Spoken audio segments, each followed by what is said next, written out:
We will now move on to First Minister's questions. Question number 1, Joanne Lamont.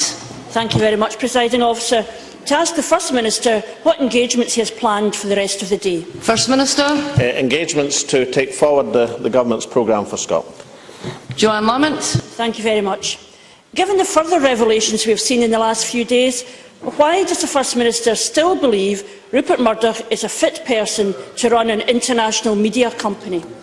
First Minister. Well, what I've said is that is something that should be judged by the relevant authorities.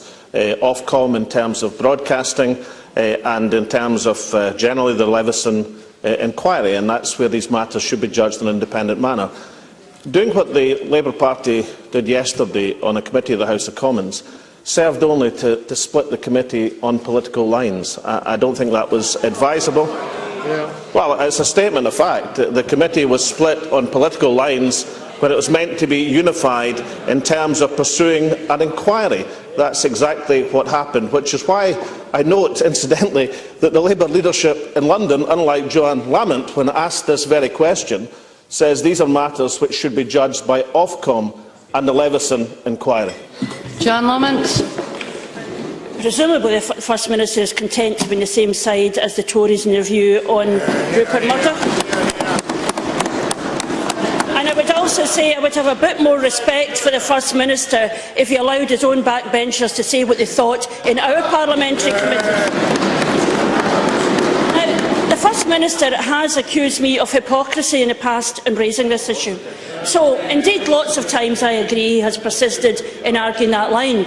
But let me give him a real example of hypocrisy. Let me quote: "The prospect of one person, especially Mr Murdoch, having more influence over the media in the UK would be a matter of concern, especially in Scotland." Not my words. The words of the Deputy First Minister, Nicola Sturgeon, when Murdoch tried to take over ITV News. She was right then. I agree with her. What made her change her mind, First Minister? It can't have been when she found out about phone hacking on an industrial scale. It couldn't have been when she found out the phone of a murdered teenager was hacked. Surely it wasn't when she found out that Joan McAlpine's phone was hacked. Or did she change her mind when the First Minister told her to, when he realised he is the last person left defending Rupert Murdoch? First Minister. Well, firstly, First Minister. I probably don't make. I mean, I condemn phone hacking, regardless of who the victim is, and regardless of who the perpetrators are. That is my position. It's been my consistent position. It will continue to be my position. I would have thought the most obvious explanation for the question that Joanne Lamont asked is there were two different subjects. The first was about ITV, where News Corp did not have a controlling stake or major interest. The second was B-Sky B, where News Corp had a 39% stake already, where most people, including Ofcom after the assurances in Sky News, said the issue would not be one of plurality. That's what they reported to the Government. As for alliances with the Conservative Party, I have to say, I think Joanne Lamont's in very weak ground. I mean, not only do we have a weekly attempt at building the grand alliance with the Conservative Party in this Parliament, of course, when it came to the budget, the Labour Party decided to vote with the Conservatives and against apprenticeships in Scotland. Joanne Lamont. First of all, if the First Minister was that concerned about the Millie Dowling issue, he certainly wouldn't have sought to rehabilitate him by inviting him to tea in Bute House. He wouldn't further have sought to dissemble on who was responsible on the question when he wrote an article in his First Sun on Sunday. But the reality is this: is it the truth that the First Minister's relationship with Rupert Murdoch is preventing any real scrutiny of News International's activities in Scotland? When the phone hacking scandal broke, the First Minister claimed this was a London problem. Well, this is now well and truly on the First Minister's doorstep, and it is time we had a proper inquiry here in Scotland that investigates who else has been hacked and the full extent of the media influence over politicians and government. A former First Minister has been hacked. An aide to the current First Minister has been hacked. Has the First Minister himself been hacked? And why is he blocking a Scottish inquiry into the activities of his old friend Rupert Murdoch? First Minister. We can now get on to the nub of the issue, and I think it's time this chamber realised the full seriousness of what is intending to be done in Scotland. We have a live police inquiry in Scotland at the present moment.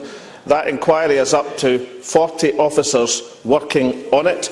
It is a huge commitment of resource by Strathclyde Police. I know that because of what happened in terms of inaction in the past in the Metropolitan Police, that people are sceptical about police inquiries in these matters. There is no reason to be sceptical about this inquiry by Strathclyde Police. It's a live inquiry. Huge resources are being devoted to it, and the expectation is that the inquiry will pursue the evidence without fear or favour and come to effective results. That means that there are implications for what should be done elsewhere. A police inquiry has primacy. It means that any committee of this Parliament could not impinge on information to that inquiry. It means any witness would have to be warned against incrimination. It means that anybody who is subject to adverse publicity in a parliamentary inquiry could then quote Article 6 of the European Convention and use that in a defence in a future criminal inquiry. In other words, there could be a significant risk that a criminal investigation and criminal inquiry would be compromised. It is vital that people in this chamber understand that now there is a real police inquiry taking place in Scotland. Would it had happened in 2005 when these issues were actually being carried through? Even the Leveson inquiry, which is a judicial inquiry, has to bear in mind the existence of a live police inquiry. For example, when the Chief Constable of Strathclyde went before Leveson, he could not be questioned on all aspects being concerned by the current police inquiry, which is exactly why Leveson is looking at a range of issues which go beyond the criminal investigations. And I shall be absolutely delighted next month to go to Leveson and account for my contacts with News International and News Corps over the years. I'm not certain that members of the Labour Party will have such a comfortable experience. Miss Lamont. I don't even think the First Minister himself believed that, never mind his backbenchers. Because the fact of the matter is,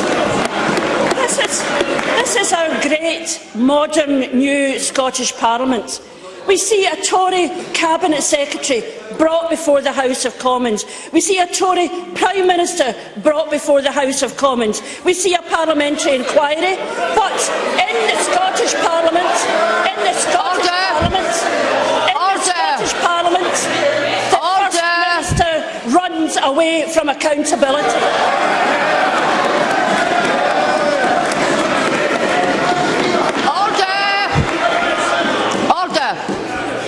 These things are not incompatible except in the First Minister's own head. Last year, the First Minister told us the people who live in Scotland are the best people to make decisions about their own future. Of that, there can be no doubt. Yet, he is content to rely on a judicial inquiry and a parliamentary committee being run in London to determine the truth in Scotland. I look forward to hearing the First Minister answer a question under oath. I look forward to hearing him answer a question. But there is this question now. Why does the First Minister fear a Parliament investigation here in Scotland? This started with Rupert Murdoch trying to take over B-Sky B. Turns out he owns the SNP. First Minister.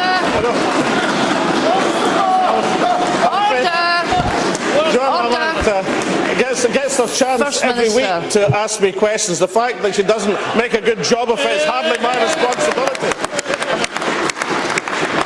I've already tried to explain about police inquiries and their importance. Of course, Parliament, incidentally, can do exactly what it likes, but the police inquiries take precedence in issues such as this. Can I now try to inform her about Levison? Levison is an inquiry established under the Inquiries Act of 2005. That means the Scottish Government had to be consulted on the terms of reference to Levison.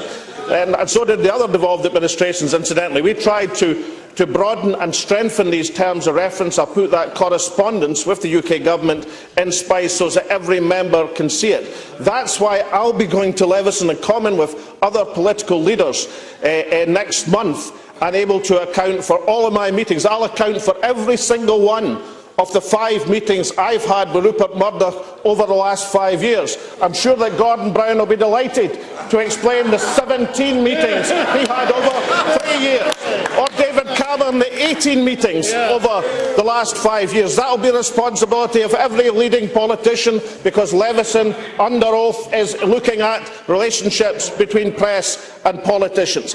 But of course, Joanne Lamont asked me why I believe that the Labour Party is guilty of hypocrisy on this issue. She'll give me just 2 explanations as to why I think that's the case. Firstly, these things took place on the Labour Party's watch. You were in government in London, you were in government in Edinburgh. And secondly, the idea that the harder you complain, then people will forget about 15 years of association with News International is for the birds. People look at the Labour Party and they say humbug and hypocrisy.